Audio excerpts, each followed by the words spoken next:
Local support for News 6 has been provided by the Northwest Ohio Educational Technology Foundation, Bowling Green State University, and the members of WBGU-TV. Hi! We're the 6th grade class of Kenton Middle School, home of the Wildcats. Welcome to News 6.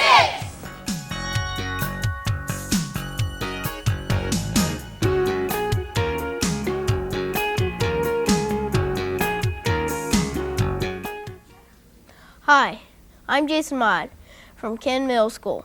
Welcome to News 6. With today's first story, here's Brian Wyndham.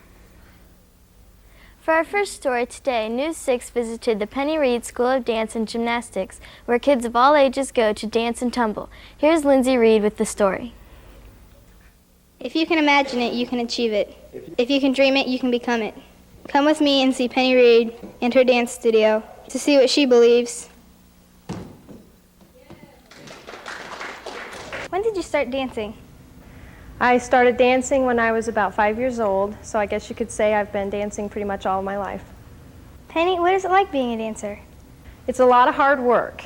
But when it's all said and done, it's worth every minute of it. It's a lot of fun. I wouldn't trade a minute of it for anything. A lot of times I felt like giving up, but you just learn so much about yourself, and you grow so much as a person when you learn to discipline your body and your mind. What made you think of opening a school for dance? Well, when I was in high school, some of the children in the neighborhood wanted to take dance lessons, and there was no one around, so they came to me and asked me to help them. So that's what I did, and it just kind of led from one thing to the other. What kinds of dance classes do you offer? We offer tap, jazz, we offer hip-hop and lyrical jazz, ballet, and tumbling. Are there any other benefits about dance classes besides learning to dance? There are a lot of benefits to dance class besides learning to dance. I guess probably the one I think of most is the self-esteem that the children can gain from taking that dance class, and the discipline, both mentally and physically, and just for fun, a lot of fun. What is it like being a dance teacher? For me, that's the best part, because I get to work with the children, I get to see them grow, and to see someone come in who can't do anything, and then a few months down the road they're doing a lot of different things, and they're growing personally. It's a very rewarding experience. Thanks for having us. We had a great time. Good luck with the studio. Thank you very much, and thanks for coming. I had a great time too. Back to WBGU!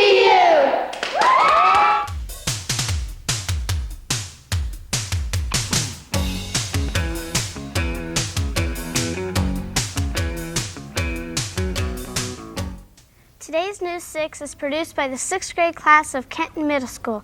Kenton is located approximately 30 miles south of Findlay, Ohio, and has a population of about 8,356. Pet owners depend on the skill and knowledge of veterinarians to care for their animals when they are sick.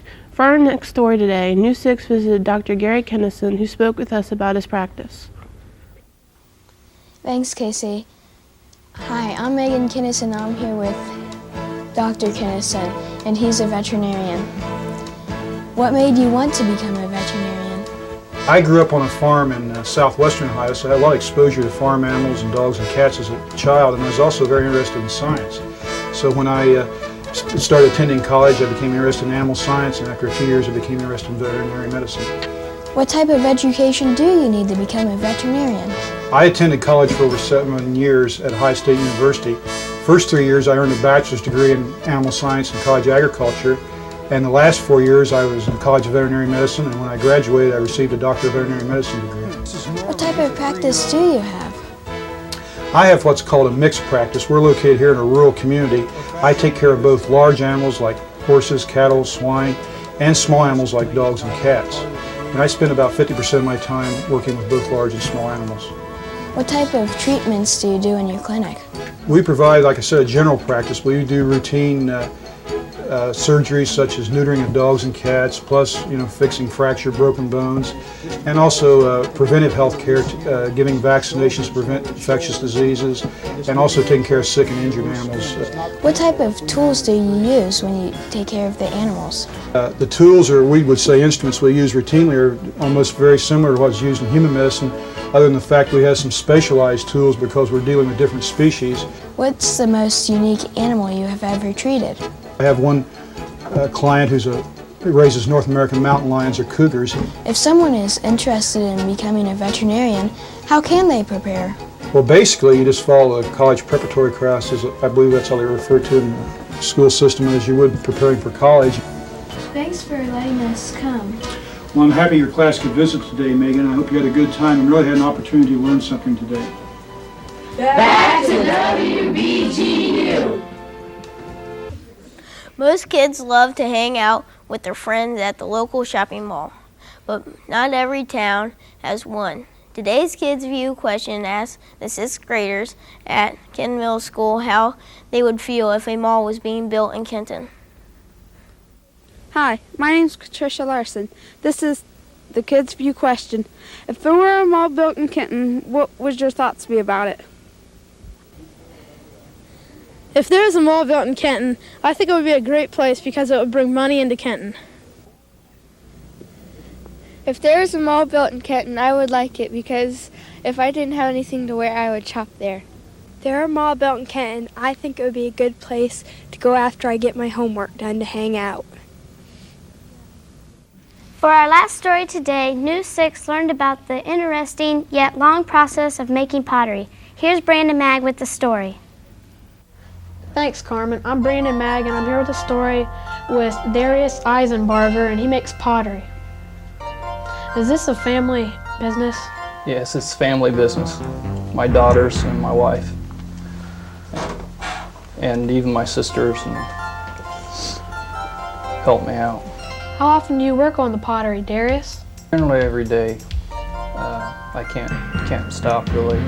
When you get started, you have to keep working with it. Darius, how do you shape the pottery? On the potter's wheel. What is your pottery made of? It's made out of Ohio, Kentucky, and Tennessee clay. How long does it take to make just one piece? From start to finish, it takes quite a while because of the time air drying and the different things that we need to do.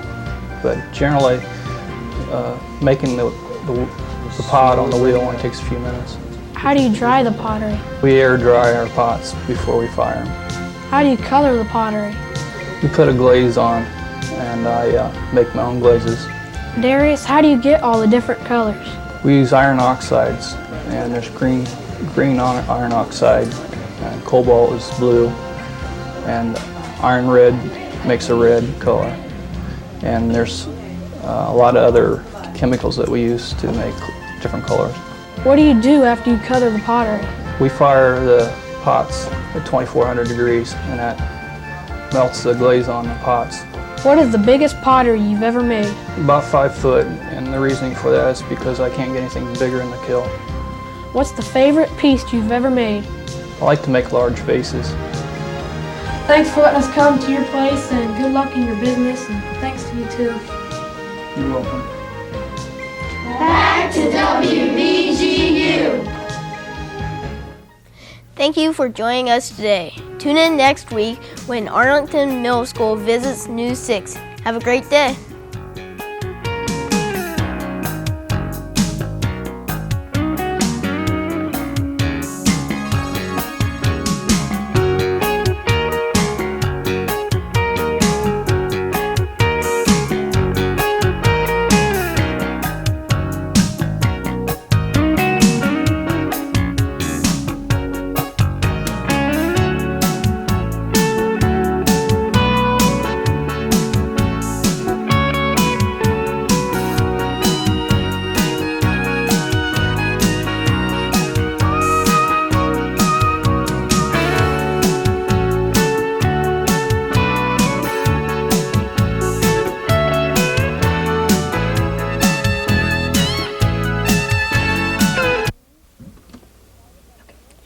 Local support for News 6 has been provided by the Northwest Ohio Educational Technology Foundation, Bowling Green State University, and the members of WBGU TV.